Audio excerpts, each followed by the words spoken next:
एक बड़ा कंजूस व्यक्ति था। उसकी कंजूसी के किस्से दूर दूर तक फैले थे। लोगों का कहना था कि उसने सपने में भी आज तक किसी को भोजन में आमंत्रित न किया होगा।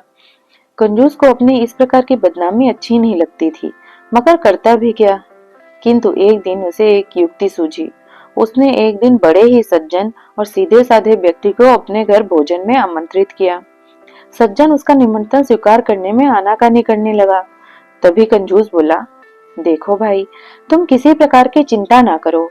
मैं खिलाने पिलाने में किसी किस्म की कंजूसी नहीं करूंगा और कोशिश करूंगा कि जो भी बढ़िया से बढ़िया चीज हो वो मैं आपको खिलाऊंगा। मेहरबानी करके आप मेरे घर अवश्य ही पधारें। कंजूस ने जब इतना आग्रह किया तो वह सज्जन दोपहर को उसके घर खाने में पहुंचे। वहां देखे तो चूल्हा तक नहीं जला था। कंजूस अपने बाल बच्चों के साथ बैठा हुआ शकरकंद खा रहा था। अतिथि को देखते ही वह उठकर बोला, आओ आओ, हम तुम्हारे साथ अभी अभी बाजार चलते हैं। वहां बीच बाजार में जो लोग जिस व्यक्ति को सबसे बढ़िया कहेंगे उसी से मैं तुम्हारा भोग लगाऊंगा। खाने का समय हो गया था। उस सज्जन को भूख भी प्रबल हो गई थी। वह कंजूस के साथ बाजार की ओर चल पड़ा। बाजार में कंजूस ने पहले एक हलवाई की दुकान पर जाकर उससे पूछा, कहो जी, ये पूरियां कैसी हैं? हलवाई बोला, सेठ जी देख लीजिए, मक्खन जैसी मुलायम है। कंजूस ने तब अपने मेहमान से कहा, कुछ सुना आपने? यह इन पूरियों को मक्खन जैसी बता रहा है। मतलब यह है कि मक्खन इनमें उत्तम वस्तु है, तभी तो उसके साथ इसकी तुलना की जा रही है। चलिए, आपके लिए हम मक्खन खरीदेंगे। दोनों दूध दही वाले की दुकान पर पहुंचे। वहां कंजूस ने दुकानदार से पूछा, भाई, यह मक्खन कैसा है? दुकानदार बोला, बड़े सरकार, चखकर देखिए, जैतून के तेल जैसा जायकेदार है। कंजूस फिर सज्जन से बोला, सुनिए सुनिए, यह क्या कह रहा है? इसके कहने का अर्थ यह है कि जैतून के तेल मक्खन से भी उत्तम है। चलिए, उसी का भोग लगाया जाएगा। आज आप हमारे देवता हैं। दोनों एक तेल वाले के यहाँ पहुंचे। वहां कंजूस ने जैतून का तेल देखकर बेचने वाले से पूछा, अरे यह कैसा है? दुकानदार ने कहा, दया निधान देख लीजिए, पानी जैसा स्वच्छ है। कंजूस परम प्रसन्न होकर भूखे प्यासे अतिथि से बोला, लीजिए भाई साहब, सर्वोत्तम वस्तु मिल गई। पानी इस तेल से बढ़ चढ़कर है, तभी तो इसको उसके जैसा बताया जा रहा है। यही नहीं, पानी ही पूरी, मक्खन, जैतून सबसे बढ़कर है, क्योंकि पूरी का बाप है मक्खन, मक्खन का बाप जैतून, जैतून का तेल और तेल का दादा है पानी। यह सिद्ध हो चुका है। अब चलिए, जिस चीज की जरूरत थी मिल गई। मैं दिल खोलकर आपका सत्कार करूंगा। अतिथि को लेकर वह धूर्त तीसरे पहर घर लौटा।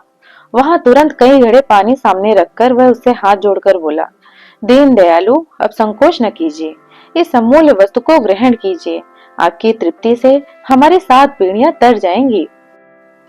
अतिथि थोड़ा सा जल पीकर चुपचाप बैठकर मन में अपनी मूर्खता को पछताने लगे। कंजूस फिर विनय करके बोला, बस इतने से ही आपका पेट भर गया? और लीजिए साहब, यह मेरे बाबा के खुदवाए हुए कुएं का जल है।